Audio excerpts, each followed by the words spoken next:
அனைவருக்கும் வணக்கம். மற்றொரு ஆரோக்கியம் நிகழ்ச்சியூடாக இணைந்திருக்கின்றோம். ஆரோக்கியம் நிகழ்ச்சியில் இன்றைய தினமும் இந்த காலச்சூழலுக்கு ஏற்ற வகையான ஒரு கலந்துரையாடலை மேற்கொள்ளப் போகின்றோம். குறிப்பாக மருத்துவம் சார்ந்த விடயங்களை எல்லாம் நாங்கள் எவ்வளவு தூரம் தெரிந்து வைத்திருக்கின்றோமோ, எவ்வளவு தூரம் அது தொடர்பான விழிப்புணர்வோடு செயல்படுகின்றோமோ, அவ்வளவு தூரத்திற்கு நாங்களும் ஆரோக்கியமானவர்களாக வாழக்கூடிய வாய்ப்பு இருக்கின்றது. ஆகவே அதையொட்டியதான ஒரு கலந்துரையாடலை தான் இன்றைய தினம் மேற்கொள்ளப் போகின்றோம் என்றால், முக்கியமாக இந்த காலகட்டத்தில் நாங்கள் வைத்தியசாலைகளுக்கு செல்வதாக இருக்கட்டும் அல்லது மருத்துவ சிகிச்சை முறைகள், எங்களுடைய வழமையான மாதாந்த சிகிச்சை முறைகளுக்காக செல்வதென்றால் கூட எங்களிடம் பல சந்தேகங்கள் இருக்கின்றன. அவ்வாறு எங்களிடம் வந்து சேர்ந்திருக்கக்கூடிய சந்தேகங்களுக்கெல்லாம் பதில் தேடக்கூடிய ஒரு நிகழ்ச்சியாகத்தான் இன்றைய ஆரோக்கியம் நிகழ்ச்சி அமையப் போகின்றது. ஆகவே ஆரோக்கியம் நிகழ்ச்சியில் எங்களோடு அதிதியாக இணைந்து கொள்கின்றார் இன்றைய தினம் டாக்டர் புவனேந்திரநாதன் ஆதவன் அவர்கள்.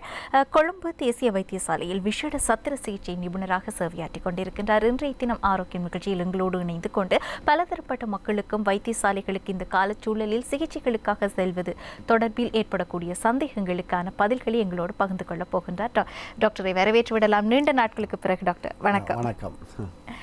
பொதுவாக டாக்டர், இன்றைய காலகட்டத்தில் நாங்கள் ஒரு தொடர்ச்சியான ஊரடங்குக்கு பிறகு இப்போது அந்த ஊரடங்கு தளர்த்தப்பட்டிருக்கக்கூடிய சூழலில் சற்று நிலைமை வழமைக்கு திரும்பக்கூடிய ஒரு காலகட்டத்தில் இருக்கின்றோம். ஆகவே கடந்த முறை இருந்திருக்கக்கூடிய இந்த ஊரடங்கானது கோவிட் தொற்று தீவிரமாக இருக்கின்ற சூழ்நிலையில் அதை கட்டுப்படுத்த வேண்டும் என்ற நோக்கோடு பிறப்பிக்கப்பட்ட அந்த ஊரடங்கு தொடர்பில் ஒரு வைத்தியராக அதனுடைய செயற்திறன், அதனுடைய முன்னேற்ற நிலைகளை நீங்கள் எவ்வாறு பார்க்கின்றீர்கள்? அதை பற்றி நாங்கள் ஆரம்பத்தில் பேசிவிடலாம். இது எங்களை பொறுத்தவரை இப்போ நான் தேசிய வைத்தியசாலையில் கடமாற்றி கொண்டிருக்கிறோம். தேசிய வைத்தியசாலையில் இருந்த நிலைமைகளை மட்டும் வைத்து நான் சொல்வதாக இருந்தால், இந்த லாக்டவுன், இந்த ஊரடங்குன்றது மிகவும் ஒரு வினைத்திறனாகத்தான் நான் கருத வேணும். அது எங்களோட ஹாஸ்பிட்டல் வேறு ஹாஸ்பிட்டல்ஸ்லேயே மற்ற வைத்தியசாலையும் இது அந்த வைத்தியர்களை கேட்டால் தெரியுமா நினைக்கிறேன். ஏனெண்டா நம்பர் குறைஞ்சிருக்கு. நல்லா அந்த கண்ட்ரோல் ஒரு எங்களோட ஒரு கட்டத்தில் அந்த லாக்டவுனுக்கு முதல் ஒரு கட்டத்தில் நாங்கள் பயந்தது எல்லாம் மிஞ்சி விடுமா, எங்களால் முடியாமல் ஈவன் வைத்தியர்கள், குறிப்பாக எங்களுடைய வைத்தியசாலை ஊழியர்கள் பாதிக்கப்பட துவங்கிவிட்டார்கள். அதான் அந்த வேர்ஸ் இதில் போனது.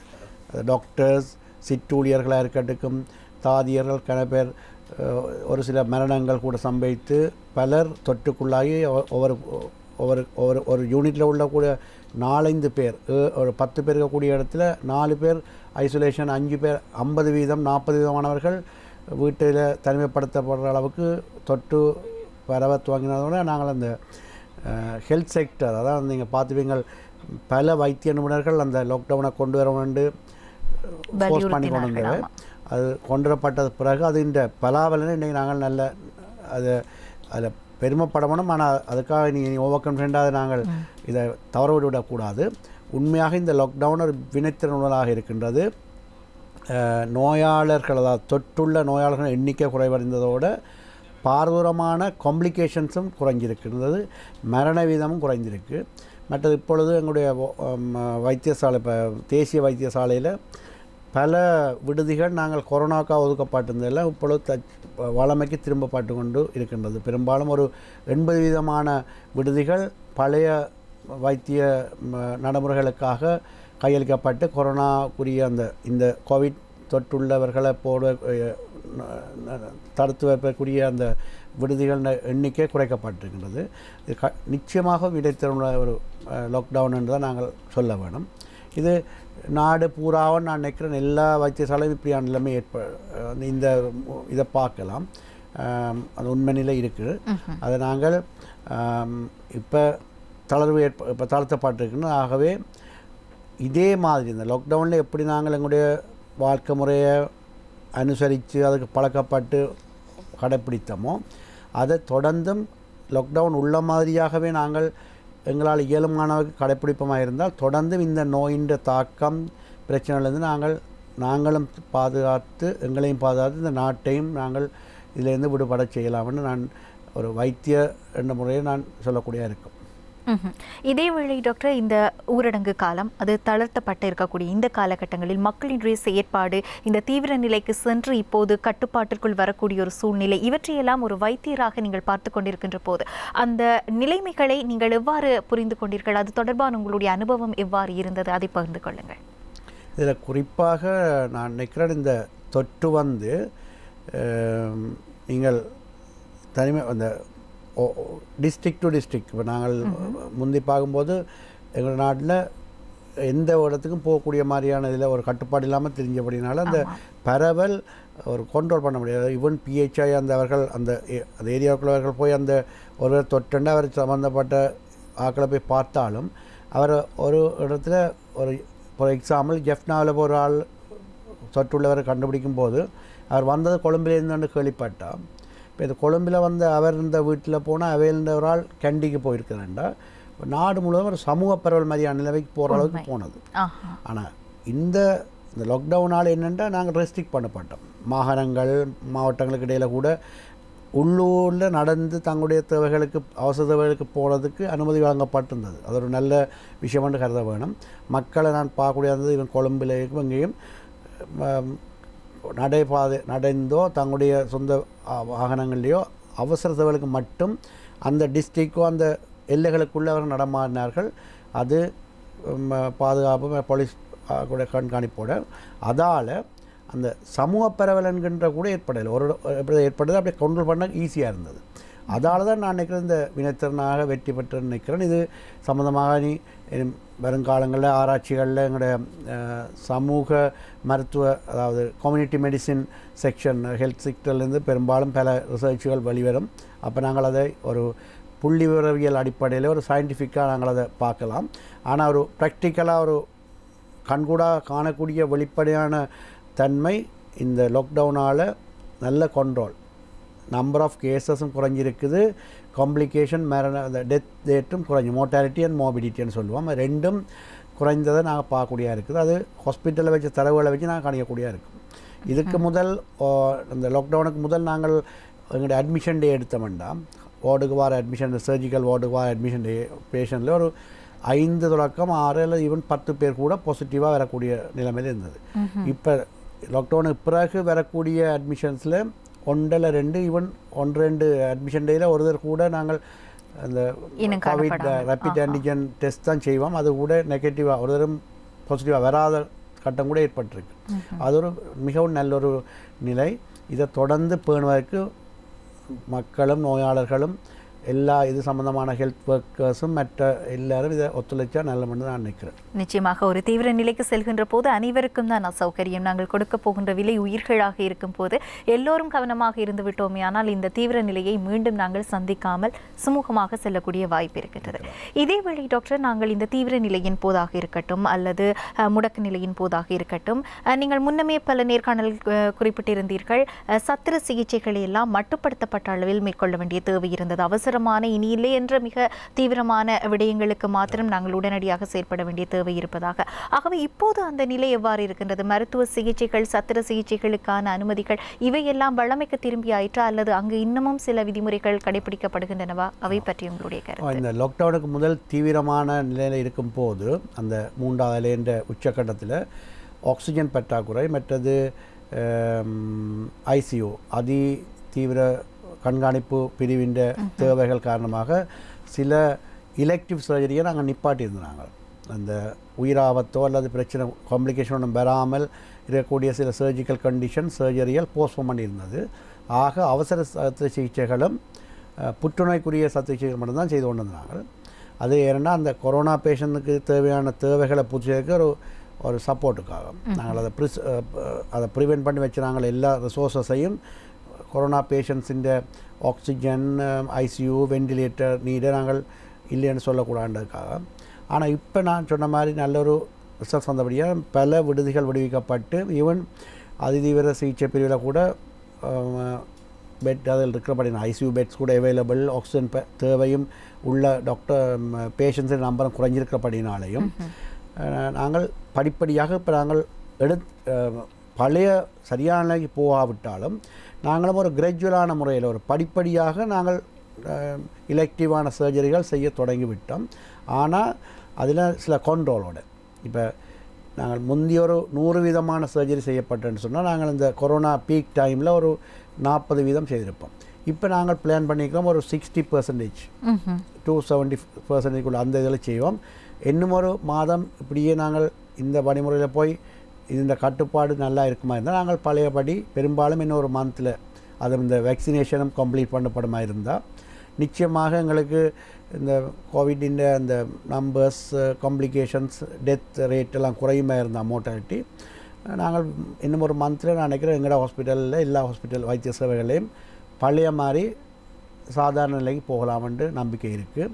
இப்போ நாங்கள் ஓரளவுக்கு அந்த நாங்கள் தவித்த சில போஸ்ட்மார்ட்ட கேஸுகள் செய்ய துவங்கிவிட்டோம். குறிப்பாக ஹேர்னியாவாக இருக்கட்டும், சில லம்ஸ் அண்ட் பம்ப்ஸ் அப்படியான எலெக்டிவ் சர்ஜரின்னு சொல்லுவோம். அதில் தனியாக அவசர சிகிச்சையும் புற்றுநோயும் மட்டும் செய்யாமல் மற்ற சத்த சிகிச்சைகளும் செய்ய ஆரம்பித்திருக்கலாம்.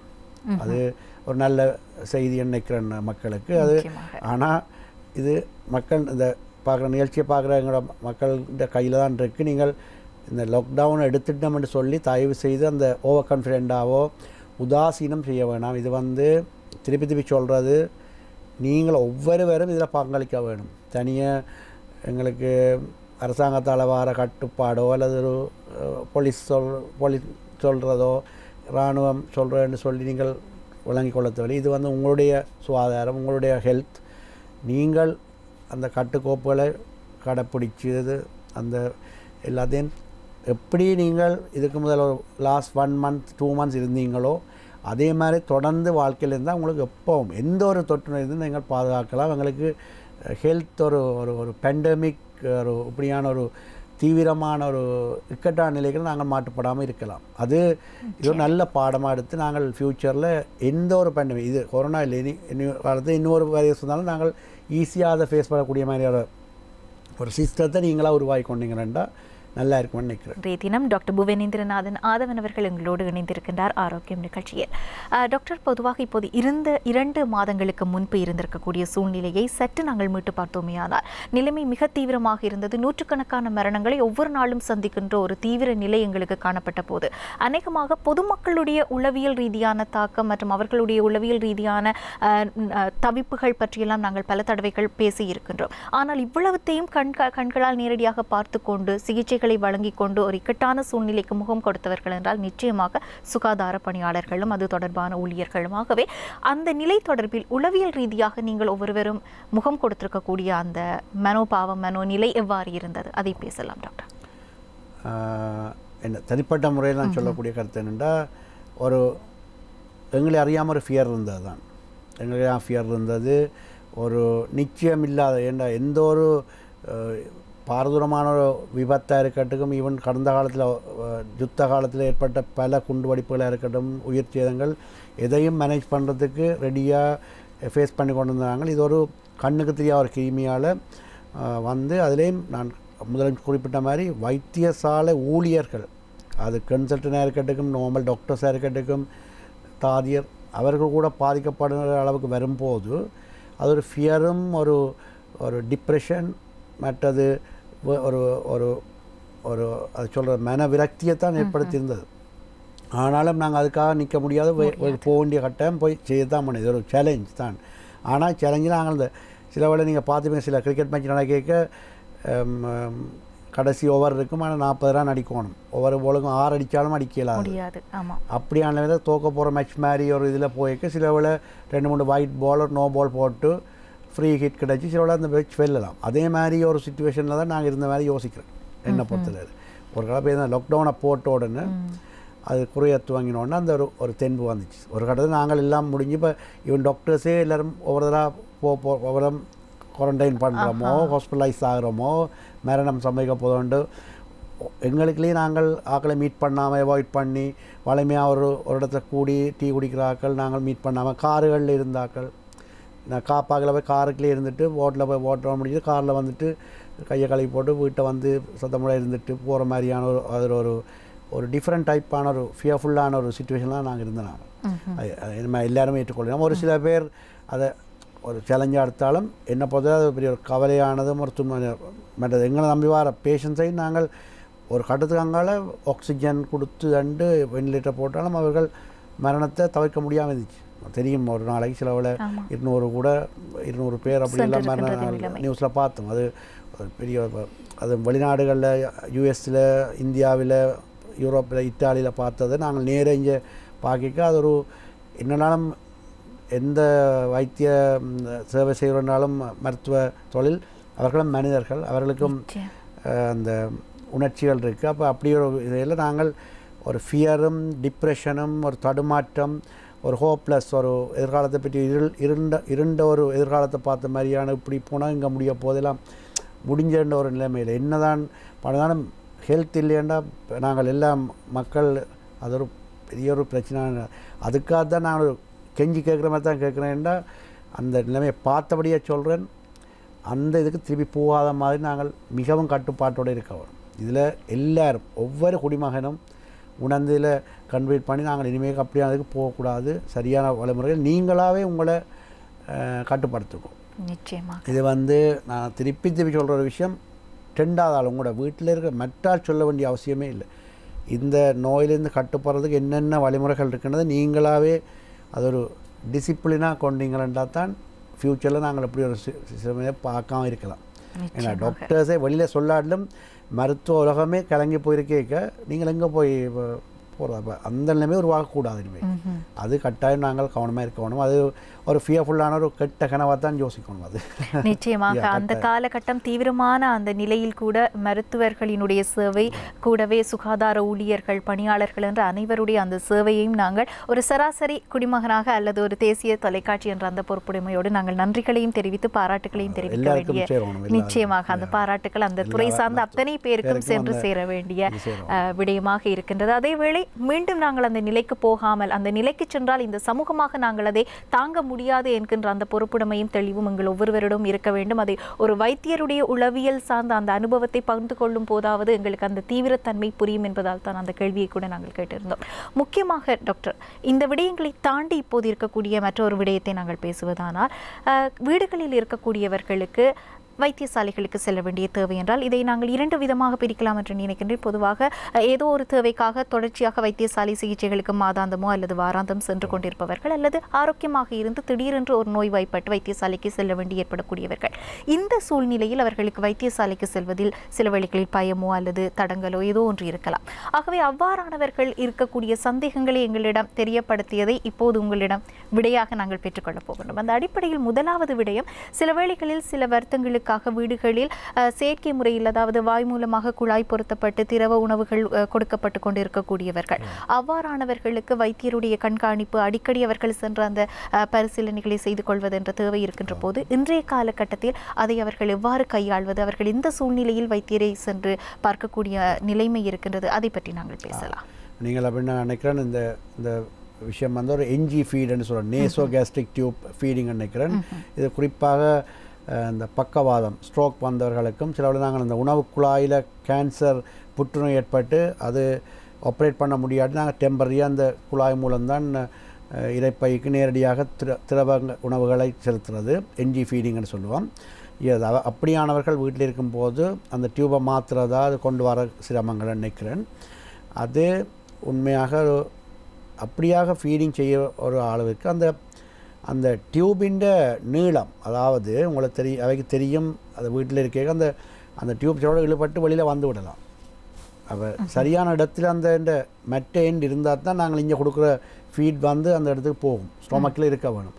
அப்போ சாதாரணமாக ஒரு வெளியில் மூக்கு பதிலிருந்து அது வெளியில் இருக்கக்கூடிய அந்த நீளம் அதோட லென்த் இருந்தாலும்பா கூடுதலாக இருக்குமா இருந்தால் அவருக்கு விளங்கி கொள்ள வேணும், இது கொஞ்சம் இழுபட்டிருக்கலாம். சில அந்த பேஷண்ட்ஸு அதை கலெக்டாக பார்த்துருப்பினோம்.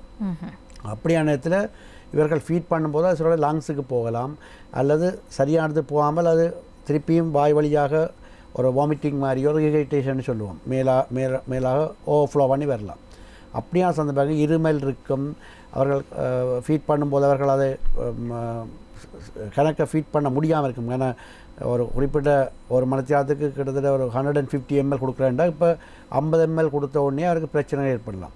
அப்படியான நேரம் உங்களுக்கு தெரியவனே இந்த டியூப் டிஸ்பிளேஸ்டாக இருக்குது அல்லது வேற ஒரு பிளேஸில் போயிருக்கு. இப்போ லங்ஸுக்கு போனால் மூச்சு திணறல் ஏற்படும், நிமோனியா மாதிரியான பிரச்சனைகள் ஏற்படும். அப்படியானவர்கள் கட்டாயமாக எப்படியோ வைத்தியசாலைக்கு அந்த டியூபை ரிமூவ் பண்ணி புதுசு ஒன்று போட வேண்டி இருக்கும்.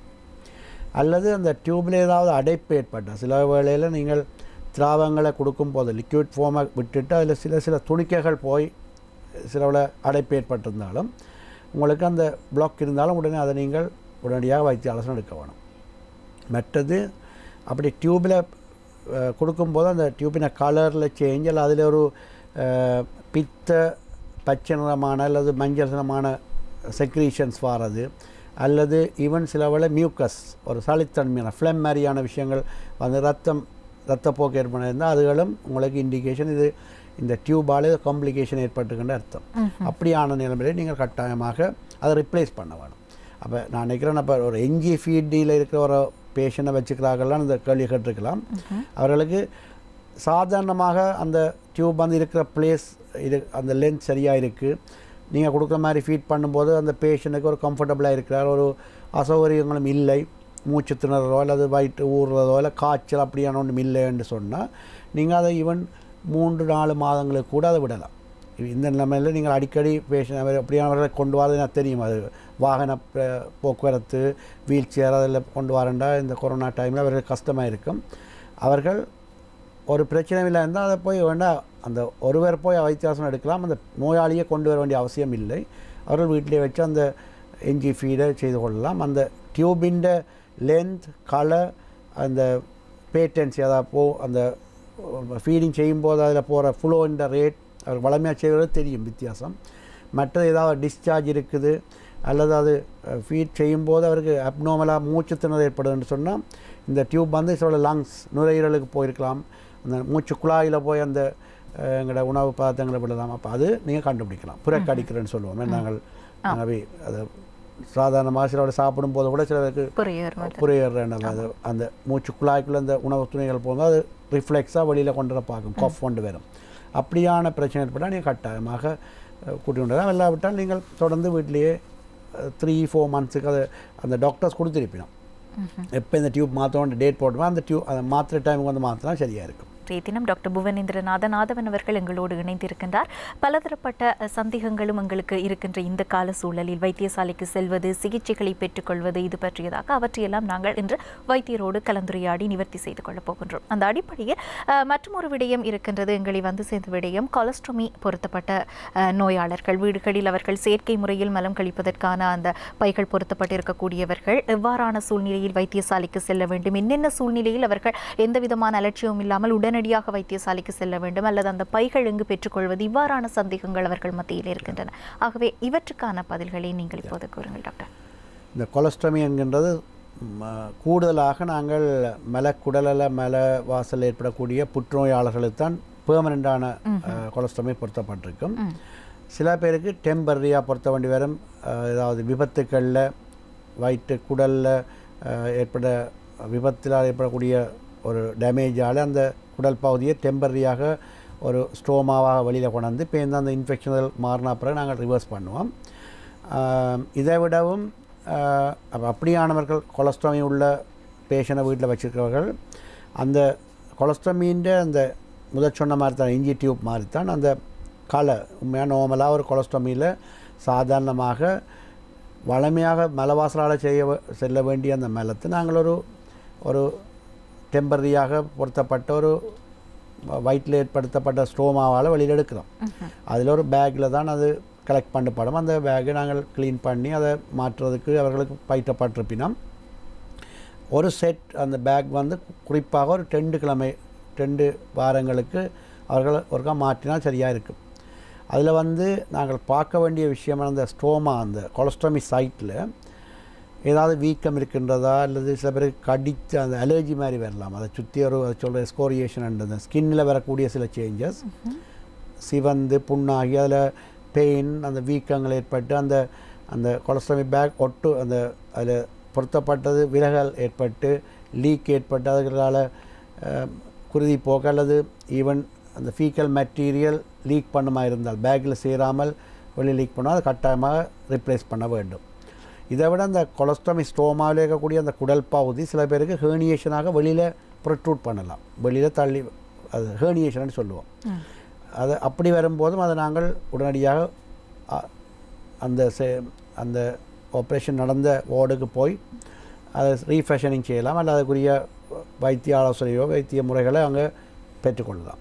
மற்ற சில பேருக்கு ரிட்ராக்ட் பண்ணலாம் அல்லது அதை மூடலாம். அந்த துவாரம் வந்து சிறிதாகி அல்ல உள்ளுக்கு ரிட்ராக்ட் பண்ணுறது உள்பக்கமாக இழுபட்டு போகலாம். அது வெளியில் இருக்க வேண்டிய குடல் பகுதி மசில்ஸ் இந்த தாக்கங்கள் இந்த பொருத்தப்பட்ட சில காலத்துக்கு சில உள்ளுக்கு போகலாம். அதுவும் எஃபெக்டிவ் இல்லை. அதுவும் வந்து பிளாக் ஆகி திருப்பி அப்டோமினல் டிஸ்டென்ஷன் வரும். அப்போ அதுக்கு முதலே அவர்கள் அந்த மலம் அந்த ஸ்டோமாவால் வரக்கூடிய மல கழிக்கின்ற அளவில் குறைவு அல்லது அந்த தூர்ந்து போகிற மாதிரி அந்த அந்த துவாரம் மூடுற மாதிரியாக இருக்குமா இருந்தால் அதுவும் கட்டாயமாக உடனடியாக நீங்கள் அந்த பேஷண்ட்டை ஹாஸ்பிட்டலுக்கு கொண்டே காட்ட வேணும். அல்லாமல் இருந்தால் அந்த பேக்ஸ் வந்து அவர்களுக்கு கிளினிக்கில் கொடுத்துருப்பினோம். சாதாரணமாக ஒரு மாதத்துக்கு தேவையானதை ஒவ்வொரு முறையும் கொடுத்து கொள்ளுவினோம். அப்போ அவர்களுக்கு எப்பவும் ஒரு அடிஷனலான ஒரு செட்டை வீட்டில் வச்சுருக்க வேணும். இப்படியான கொலஸ்ட்ரமியோட ஒரு பேஷண்ட் வீட்டில் இருப்பார இருந்தால் அதுவும் பெர்மனன்ட் கொலஸ்ட்ரமியாண்டா வாழ்நாள் முழுதும் சில பேருக்கு பெர்மனண்டாகவே அதோடைய வாழ்நாள் முழுதும் இருக்க வேண்டிய கட்டங்கள் இருக்கும் ஒரு கேன்சர் பேஷண்ட் நினைக்க. அப்போ அவர்கள் 1-2 அல்ல, நான் சொல்லக்கூடியது குறைந்தது 4 செட்டாவது எப்பவும் ஸ்டாண்ட் பையாக வச்சுக்கொள்ள வேணும். எப்பவும் இப்போ லாக்டவுன் டைமில் ஃபார்மசிஸ் எல்லாம் தொடர்ந்து இருந்தாலும் சிலவில் இந்த ப்ராடக்ட்ஸ் இல்லாது எங்களுக்கு வெளியிருந்து வர வேண்டியிருக்கலாம். ஒரு கேண்டி அல்லது ஜெஃப்னா அல்லது ஹம்மாந்தோட்ட போட்டவங்களுக்கு கொழும்புலேருந்து டிஸ்ட்ரிபியூட் பண்ண வேண்டிய நேரத்தில் கொஞ்சம் டிலே வரலாம். அப்போ நீங்கள் எப்போ இப்படியானதுகள் தொடர்ந்து இருக்க வேண்டியது நீங்கள் எப்போவும் உங்களோட வீட்டில் நான் இந்த லாக்டவுன் இப்போ இருக்கிற சிச்சுவேஷனுக்கு ஏற்ற மாதிரி நாங்கள் சொல்கிறோம். மேடம் பழைய மாதிரி ஃப்ரீயாக மூவ் பண்ணக்கூடிய டைமில் நீங்கள் அவ்வளோ பயப்பட தேவையில்லை. இப்படியான ஒரு சித்தங்களுக்கு போய்க்கு நீங்கள் எல்லாம் ஒரு அனுபவம் பாஸ்ட் என்கின்ற எங்களுக்கு ஒரு அனுபவம் நல்ல பாடம்.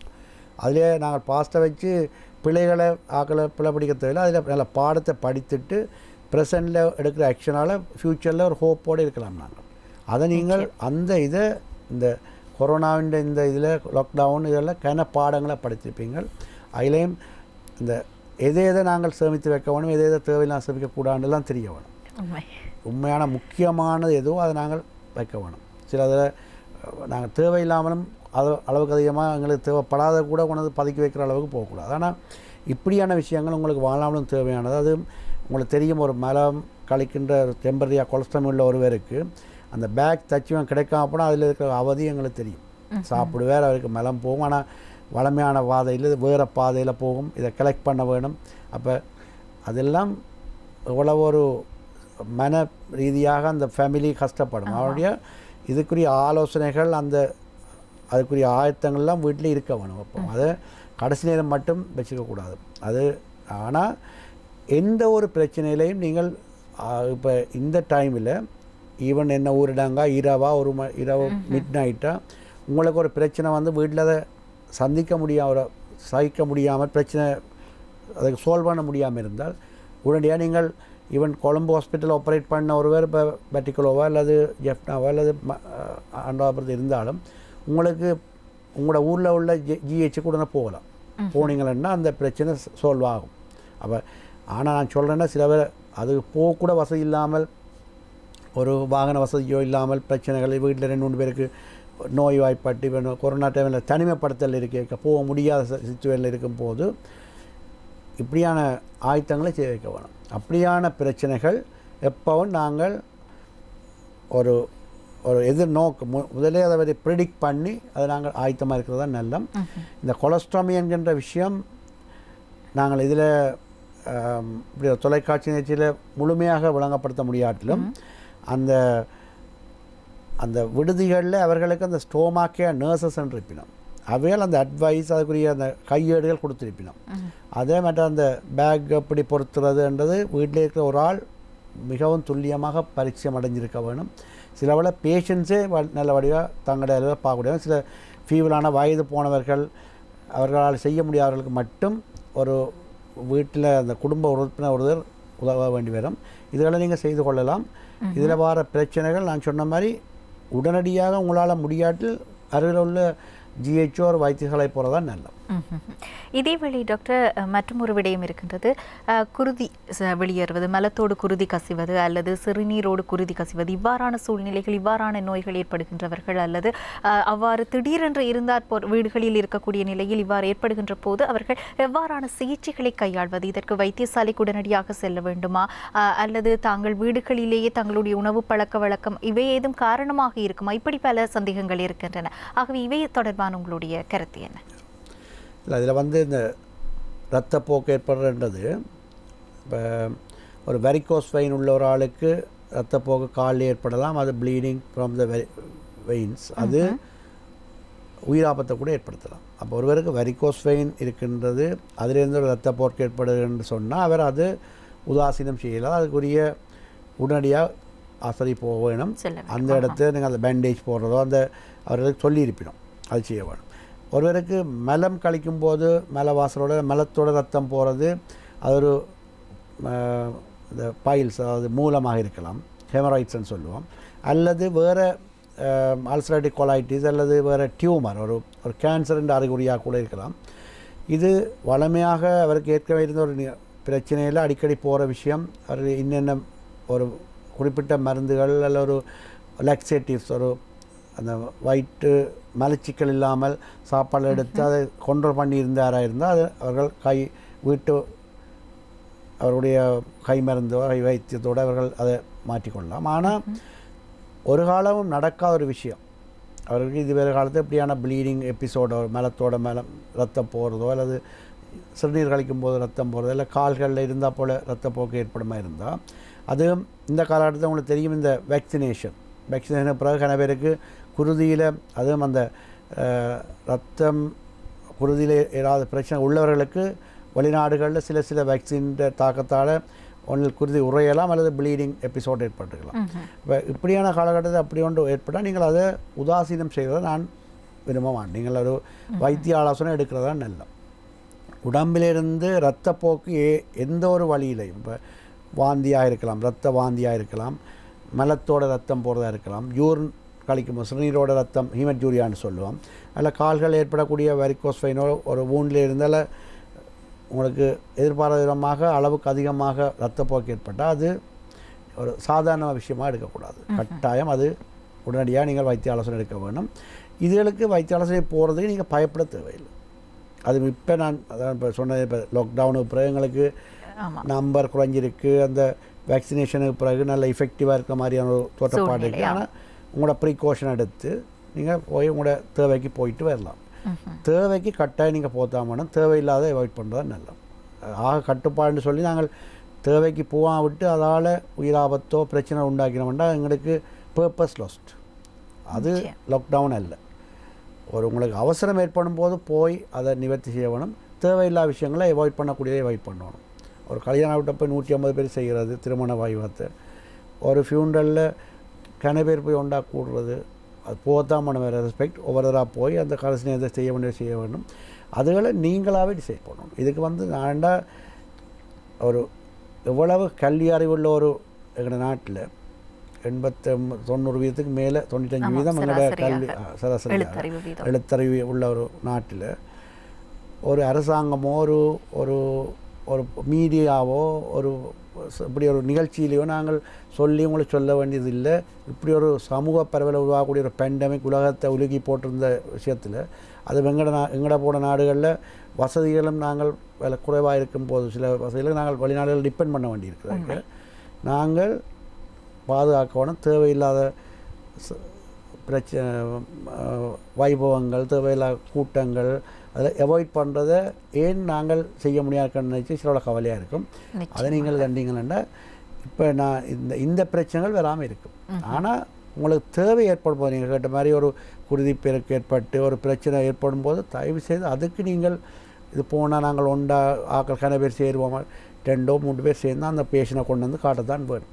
மாஸ்க் போட்டு உங்களோட ப்ரிகாஷனோட தனிப்பட்ட வெஹிக்கிள்னா நல்ல மேலே ஒரு பொது வெஹிக்கிள் இருந்தாலும் ஹயர் பண்ணிக்க அதில் சரியான முறையில் சுகாதார முறைப்படி வந்து ஹாஸ்பிட்டலுக்கு வந்தீங்கன்னா நாங்கள் உங்களுக்குரிய உதவி செய்யலாம். அது உங்களை எல்லாம் டெஸ்ட் பண்ணி அது கோவிட் டெஸ்ட் பண்ணி தான் நாங்கள் அட்மிட் பண்ணுறதா இல்லையானலாம் டிசைட் பண்ணோம். அப்போ அதை நீங்கள் வடிவாக புரிஞ்சு கொள்ள வேணும். அதன்படி போனோம்னா இது ஒரு சிஸ்டத்துக்குள்ளே நாங்கள் அதை கொண்டு வந்துட்டோம்னா இப்போ எது ஒரு சட்டத்திட்டம் தேவையில்லை, அது ஆட்டோமேட்டிக்காக நடந்து கொண்டே இருக்கும். நாங்கள் இதிலேருந்து இலவாக வெளியில் வரலாம். இன்றைய தினம் எங்களோடு டாக்டர் புவனேந்திரநாதன் ஆதவன் அவர்கள் இணைந்திருக்கின்றார்.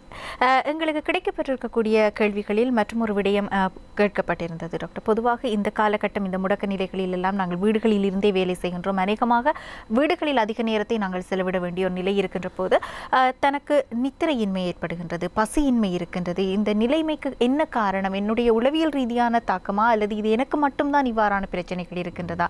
நான் மட்டும்தான் இவ்வாறான உளவியல் ரீதியாக ஒரு நித்திரையின் நித்திரையின்மை, பசியின்மை போன்ற பிரச்சனைகளுக்கு முகம் கொடுக்கின்றன. இதிலிருந்து நான் எப்படி மீள்வது? இது தொடர்பான சந்தேகங்கள் எங்களுக்கு வருகின்றன. ஆகவே அதற்கான உங்களுடைய பதில் என்ன? அது அந்த அனுப்பின என்ன ஏஜ்னு தெரியல. இதில் பசியின்மை நித்திரையின்மை என்பது பொதுவாக நீங்கள் யோசிச்சிங்கன்னு சொன்னால் ஒரு மன ரீதியான ஒரு டிப்ரெஷனுக்குரிய ஒரு சிம்டம் மாதிரி தான் நாங்கள் யோசிக்கலாம். அது முதல்ல நீங்கள் மென்ஷன் பண்ணிங்கன்னா இந்த லாக்டவுன் டைமில்னு சொல்லி லாக்டவுன் டைமில் எனக்கு இல்லை இருக்குன்னா அப்போ அது பெரும்பாலும் ஈவன் மருத்துவத்துறை உள்ளவர்களுக்கே ஒரு டிப்ரெஷன் ஒரு சோர்வு ஏற்படக்கூடிய நிலைமையில் தான் நாங்கள் இருந்தாங்க. ஆனாலும் இந்த பசியின்மைன்றதை நாங்கள் உதாசீனம் செய்ய முடியாதுன்றா பசியின்மை வளமையாக ஆக்டிவாக இருந்த ஒரு ஆளுக்கு இன்ஆக்டிவாக இருக்க பசி இல்லாத போகிறது நார்மல். ஆனால் வளமையாக வீட்டிலே இருந்த ஒரு ஹவுஸ் ஒய்ஃபாக இருக்கட்டும், ஒரு வீட்டில் இருக்கிற ஒரு சாதாரண ஒரு வயது இருக்கலாம், அவருக்கு இருந்தால் போல் பசியின்மை போகுமா இருந்தால் இது இரைப்பையில் ஏற்படக்கூடிய சில பிரச்சனைகளே இருக்கலாம். இரைப்பை கேன்சராக இருக்கலாம், இரைப்பை அழற்சி அதனால் வரக்கூடியதாக இருக்கலாம்.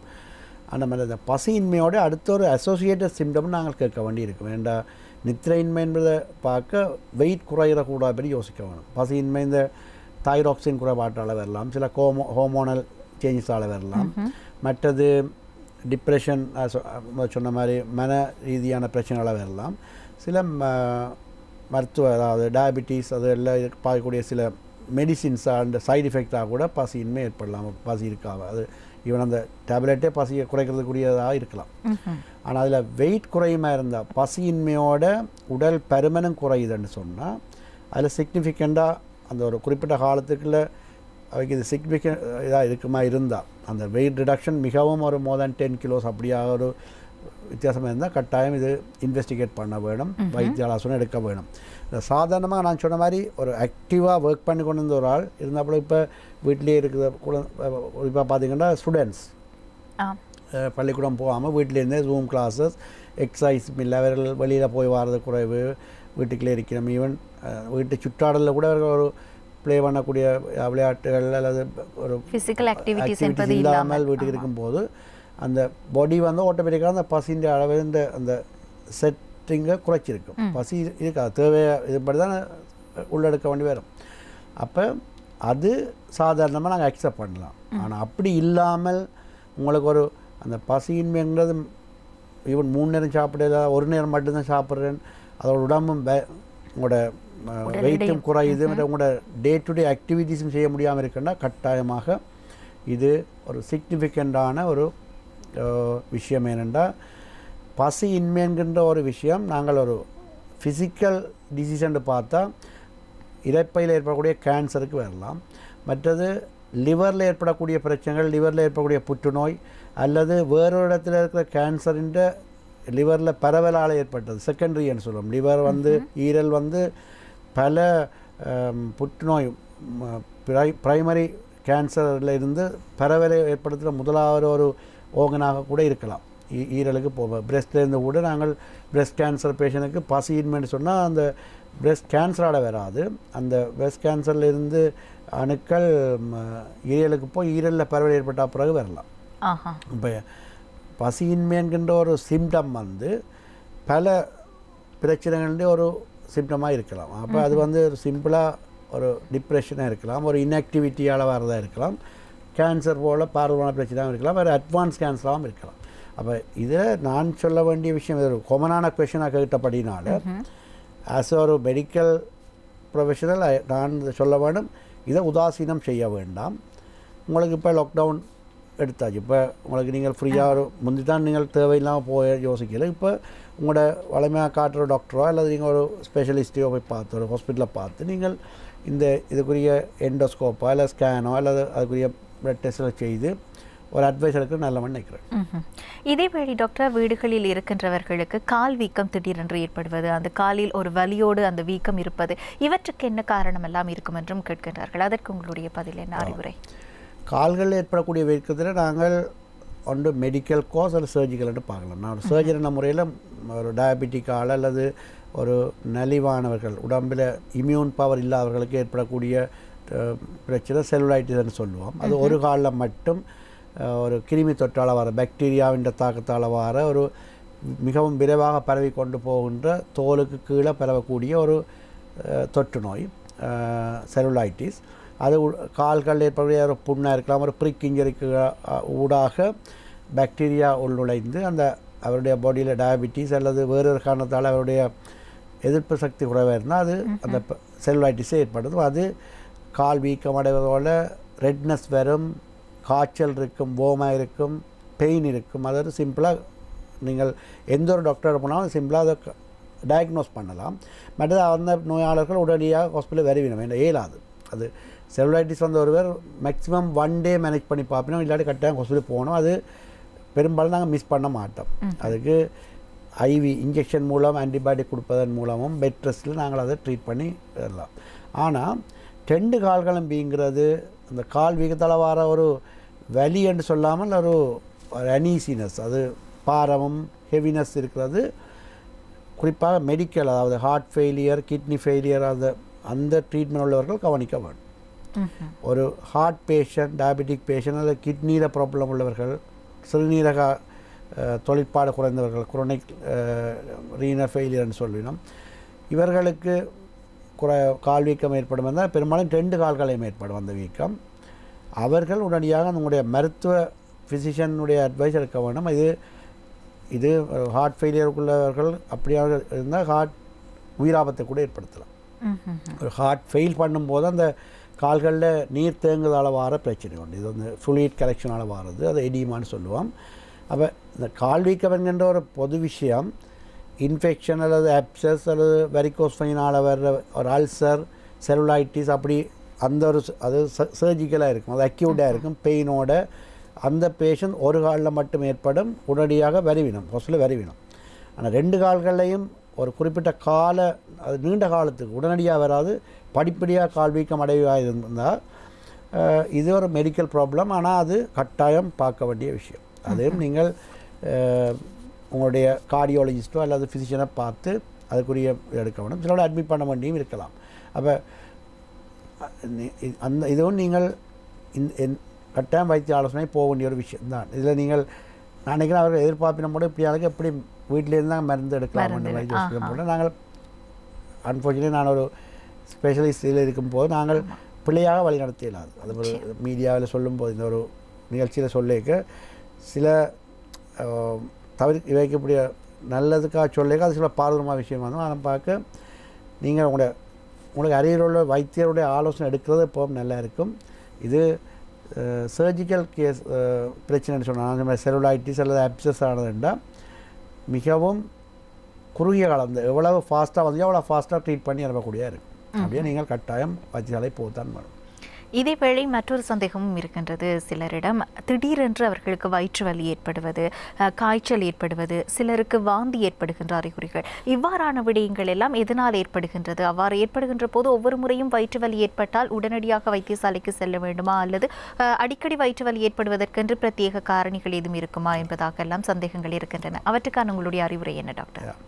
வயிற்று வலி ஏற்படுறதுல நான் இப்போ ஒரு உணவில் ஏற்படக்கூடிய உணவு தொற்று, ஃபுட் பாய்சனிங்காக இருக்கலாம், அல்லது உணவு ஒவ்வாமையாக இருக்கலாம், இன்டைஜஷன், அதால் வருமா இருந்தால் அது 1 or 2 டேஸில் அந்த உணவின் தாக்கம் அடுத்த நாள் அவர்கள் மலம் கழித்த பிறகு அல்லது அதோடய அவர்களுக்கு அந்த நிலைமையிலிருந்து விடுபடலாம். அது அவர்கள் சொல்கிற வீட்டில் இருக்கக்கூடிய ஒரு வலி மாத்திரையோ அல்லது சில பதார்த்தங்கள் சில கொடுப்பினோம், அதில் அந்த கை மருந்தோடையே அவர்களுக்கு அது சரி வரலாம். ஒரு நாளில் அது ஃபுட் பாய்சனிங்காக இருக்கலாம். ஆனால் ஃபுட் பாய்சனிங்னா ஒரு பாக்டீரியல் இன்ஃபெக்ஷன் மாதிரியான ஒரு பிரச்சனை ஏற்படணும்னா கட்டாயம் ஆன்டிபயோட்டிக் கொடுக்க வேண்டி வரும். அது காய்ச்சலோட ஒரு வயிற்றுளைவாகவும் வயிற்றோட்டமாகவும் ஏற்படலாம். அது நீங்கள் கட்டாயம் வைத்திய ஆலோசனை எடுக்கணும். ஆனால் வயிற்று வலி வாந்தியோடு இருக்குதுன்னா கட்டாயம் உணவு எடுக்கிற அளவு குறையும், தண்ணி கூட குடிக்க முடியாது, அவர்கள் உடனடியாக டீஹைட்ரேஷனுக்கு போயிடுவிடும். அப்போ டீஹைட்ரேஷன் போகிறபடினால உடலில் இருக்கிற நீரின் அளவு குறையும் போது சிறுநீர் கழிக்கின்ற அளவு குறைஞ்சு கிட்னி ஃபெயிலியர் அதில் போகலாம். அது பாரதூரமான இந்த மாதிரி டீஹைட்ரேஷன்ன்ற விஷயத்தை நாங்கள் உடனடியாக ட்ரீட் பண்ண வேணும். அதுவும் சிறுவர்களில் கட்டாயம் இது வயிற்று வலியோட வாந்தி எடுப்பினோம் என்று சொன்னால், இல்லை ஈவன் வயிற்று வலினாலும் சாப்பிட மாட்டோம். அப்படியான நிலைமையில நீங்கள் வீட்டில் வச்சு கை மருந்து வச்சு கொடுக்குறதோ செய்யக்கூடாது. அது ஒரு அப்பெண்டிசைட்டிஸாக இருக்கலாம், அல்லது கோல் பிளடரில் இருக்கக்கூடிய பித்தப்பை அலர்ச்சியில் கற்களால் வரதாக இருக்கலாம், அல்லது ஈவன் கிட்னியில் வரக்கூடிய கற்கள், யூரினரி ட்ராக்டில் வரக்கூடிய இன்ஃபெக்ஷன், ரூட்ரி கொலைக்கொண்டு சொல்லுவோம், ஸ்டோன்ஸ் வந்து பாஸ் பண்ணிக்க வரக்கூடிய பெயின், அதுதான் கூடுதலாக அட்மிஷன் வாரங்களுக்கு சர்ஜரியில். அப்படியானவர்களுக்கு நாங்கள் கட்டாயம் அந்த வலி மாத்திரைகள் கொடுத்து அவரை சேலாயின் போல அவருடைய ஹைட்ரேஷனை மெயின்டைன் பண்ணி அந்த வலிக்குரிய இன்ஜெக்ஷன் அல்லது சப்போசிட்டரி போட மிகவும் ஸ்ட்ராங்கான வலி மாத்திரைகளோ மருந்துகள் மூலம்தான் அந்த வலியை நிப்பாட்டி, அது இன்ஃபெக்ஷன் இருக்குன்னு சொன்னால் ஒன்றில் ஆன்டிபயோட்டிக் கொடுக்க வேணும், சில அப்பெண்டிக்ஸ் போன்ற விஷயங்களில் சர்ஜரி கூட செய்ய வேணும். அப்போ நடந்து வாமிட்டிங்க்கு நாங்கள் இன்ஜெக்ஷன் போட வேண்டி வரும், வாமிட் பண்ணுற அளவுக்கு நீங்கள் டேப்லெட் கொடுக்க முடியாது. அப்போ இந்த விஷயம் இது காமன் சென்ஸ், இதை நாங்கள் கேட்டு தான் செய்ய வேண்டியது. கட்டாயம் அப்படியான ஒரு நிலைமையில நீங்கள் வீட்டில் வச்சுக்கூடாது. குறிப்பாக குழந்தைகளும் வயது போன எல்டர்லிஸும் டிட்டோரியேட் பண்ண டக்கண்டு அவன் காம்ப்ளிகேஷனும் போடிவிடும். குழந்தைகள் ஒரு கொஞ்சத்தில் டயரியா அல்லது வாமிட்டிங் வயிற்று வலியோடு இருந்தால் நீங்கள் அவர்களுக்கு நீராகாரம், அவர்கள் குடிக்கிற பால் அதில் எடுக்காமல் இருப்பார்கள் இருந்தால், மில்க் எடுக்காமல் இருந்தால் அவர்கள் டீஹைட்ரேஷன் பாரதூரமான பிரச்சனை போடினோம். கட்டாயமாக உடனடியாக நீங்கள் வலி கூட ஏற்படலாம், அவர்கள் அந்த ஃபிட்ஸ் கூட ஏற்படலாம். டீஹைட்ரேஷனால் பொட்டாசியம், அந்த சோடியம், அந்த கனிவுப்பண்ட அளவுகளில் குறைவு ஏற்பட்டு சரிவு, குளுக்கோஸின் அளவு குறைஞ்சு ஃபிட்ஸ் வரலாம், கோமா ஸ்டேஜ் வரலாம். அப்போ இதுகளெல்லாம் நீங்கள் கட்டாயம் ப்ரெடிக்ட் பண்ண வேண்டிய விஷயம். இனி ஒரு காலத்தில் நீங்கள் எல்லோரும் இந்த ஒவ்வொரு பிரச்சனை அதில் வரக்கூடிய காம்ப்ளிகேஷன்னு தெரிஞ்சு கொள்ள வேணும். அது பெரும்பாலும் பேரண்ட்ஸுக்கு தெரியும், சின்னவர்களுக்கு. ஆனால் வயிற்று வலி ஏன்னா இப்போ இந்த லாக்டவுன் இந்த இப்படியான காலகட்டத்தில் நாங்கள் பெரும்பாலும் ஹாஸ்பிட்டலுக்கு போகிற அவாய்ட் பண்ண பார்க்குறீங்க. தயவு செய்து ஒரு வயிற்று வலி, வாந்தி அல்லது வயிற்றோட்டம் உள்ள ஒரு ஆளை ஒரு குறிப்பிட்ட காலத்துக்கு ஒரு 1 டே மேக்ஸிமம் பார்க்கலாம். அதுக்கு பிறகு நீங்கள் வச்சுருப்பீங்கன்னா நீங்கள் பிரச்சனையை கூட்டி பிரச்சனையை உயிரை கூட ஊசலாடுற நிலைமையில் கொண்டு வந்து விட பார்ப்பீங்களா. அப்போ அதுக்கு பிறகு ஹாஸ்பிட்டல் வந்த பிறகு எங்களுக்கு கஷ்டமாக இருக்குது. ஒரு குறிப்பிட்ட ஸ்டேஜை தாண்டிட்டால் நாங்கள் இன்னொரு ஆக்டிவாக ட்ரீட்மெண்ட் செய்து அந்த பேஷண்ட்டை வெளியில் கொண்டு வர கஷ்டமாக இருக்குது. ஐசியூ வசதிகள் குறைவு. அப்போ அப்படியான நேரத்தில் நாங்கள் ஏர்லி தான் பெட்டர்னு நினைக்கிறோம். இதேவேளை டாக்டர், இப்போது நீங்கள் பசியின்மை பற்றி குறிப்பிடுகின்ற போதும் உடல் எடை பற்றி குறிப்பிட்டிருந்தீர்கள். உடல் எடை குறைவது பற்றி அதை பிரத்யேகமாகவும் கேட்பவர்கள், நான் உடல் எடையை குறைக்க வேண்டும் என்பதற்காக பிரத்யேகமான எந்த ஒரு காரியத்திலும் ஈடுபடவில்லை, சாதாரணமாக என்னுடைய நாளாந்த செயற்பாடுகள் இருக்கின்ற போது எந்தவித காரணமும் இல்லாமல் சடுதியாக உடல் எடை குறைகின்றது என்றால் நான் என்னென்ன விடயங்களை கவனத்தில் கொள்ள வேண்டும் என்று கேட்பவர்களுக்கு உங்களுடைய பதில் என்ன? உடல் பருமன் குறைன்னு சொன்னால் கட்டாயமாக இது ஒரு மிகவும் சிக்னிஃபிகண்டான ஒரு சிம்டம் உண்டு, நோய் அறிகுறி. இதில் ஹோமோனல் சேஞ்ச், அதாவது தைராய்டு போன்ற ஹோமோன்ஸ் அந்த உடல் அனுசவ வீதங்களை கூட்டி குறைக்கிற இதெல்லாம் வரக்கூடிய பிரச்சனைகளாக இருக்கலாம். அல்லது உடம்புல இருக்கிற புரோட்டீன் எங்கேயோ லூஸ் பண்ணப்படலாம், அது ஒரு காரணம். மற்றது பிளட்டில் ரத்தத்தில் ஏற்படக்கூடிய சில புற்றுநோய் போன்ற சில அறிகுறிகள், நோய்களின் ஆரம்பகட்ட அறிகுறியாகவும் பாடி வெயிட் குறைகிறது இருக்கலாம். மற்றது எங்கள் உணவு குழாயில் ஏற்படுற நான் முதல் சொன்ன மாதிரி ஸ்டொமக் அல்லது ஈரல் ஏற்படக்கூடிய கேன்சர் பசியின்மையோடு சேர்ந்து உடல் பருமனை குறைக்கும்.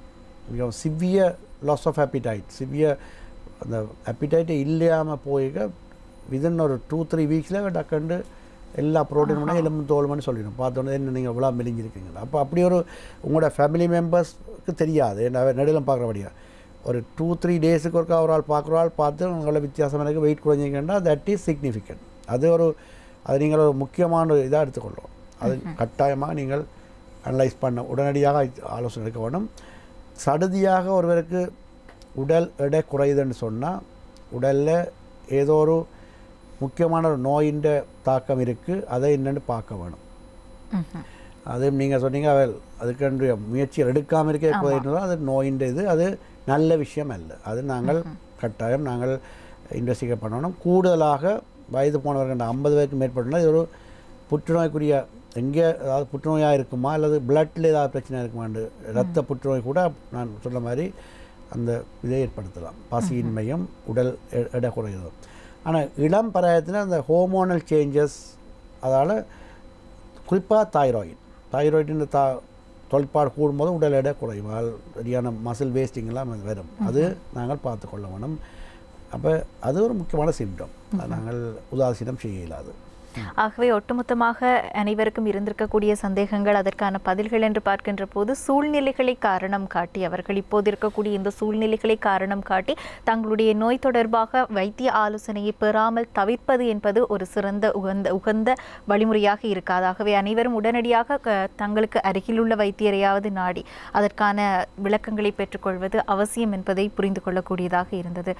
டாக்டர், இதேவேளை இன்றைய கால சூழலில் நாங்கள் இந்த முடக்க நிலையாக இருக்கட்டும் அல்லது எங்களுடைய அன்றாட செயற்பாடுகளுக்குள் வரக்கூடிய சில தடங்கல்களுக்காக நாங்கள் மனம் வருந்தினாலும் இருக்கக்கூடிய இந்த கொரோனா நிலை தீவிரம் குறைந்து நாங்கள் ஒரு சுமூக நிலைக்கு செல்வதற்கு இது எவ்வளவு தூரம் எங்களுக்கு வினைத்திறனோடு இருக்கின்றது என்பதை உங்களுடைய கருத்துக்களூடாக புரிந்து கொள்ளக்கூடியதாக இருந்ததாகவே இன்றைய தினம் ஆரோக்கியம் நிகழ்ச்சி என்பது ஒட்டுமொத்தமாக அனைவருக்குமான ஒரு ஆலோசனையை வழங்கக்கூடிய ஒரு அல்லது ஒரு வழிகாட்டலை ஏற்படுத்தக்கூடிய ஒரு நிகழ்ச்சியாக அமைந்திருக்கின்றது. ஆகவே எங்களோடு இணைந்து கொண்டு இந்த கருத்துக்கள் மற்றும் பலருக்கு இருந்திருக்கக்கூடிய சாதாரணமான சந்தேகங்களுக்கெல்லாம் நீங்கள் பதில்களை உரைத்தமைக்காக நிகழ்ச்சி குழுமம் சார்பாக நாங்கள் வைத்தியருக்கு நன்றிகளை தெரிவிக்கும் நேரம் இது. மனமார்ந்த நன்றிகள் டாக்டர்.